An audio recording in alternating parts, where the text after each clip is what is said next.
Sabah's 13 billion ringgit tourism industry is on the ballot this 29th November.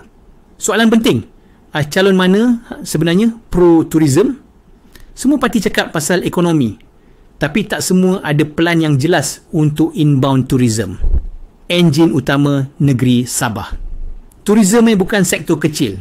Ia bagi makan pada homestay owners, boat operators, diving centres, travel agents, guides, drivers, usahawan SMEs, thousands of youth. Kalau inbound jatuh, ramai akan jatuh.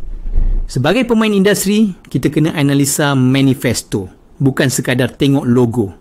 Tanya soalan mudah ini kepada setiap calon. 1. Ada tak sasaran jelas untuk kedatangan pelancong antarabangsa? 2. Ada tak peruntukan untuk promosi global? 3. Ada tak plan untuk safety signage, jellyfish warnings, beach cleaning, island management? 4. Sokong tak training and digitalization untuk 10,000 SME Sabah? 5. Ada tak komitmen untuk OTA, booking engine, airport expansion, flight incentives? Kalau tiada jawapan, itu bukan pro-tourism. Kita cuma ajak semua pemain industri untuk buat homework sebelum mengundi. Pilih calon yang faham inbound tourism, yang ada pelan jelas, angka jelas dan tindakan jelas.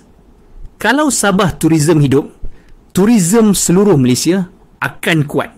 Jangan biar masa depan sektor ini ditentukan tanpa suara kita. 29 November, undi dengan ilmu.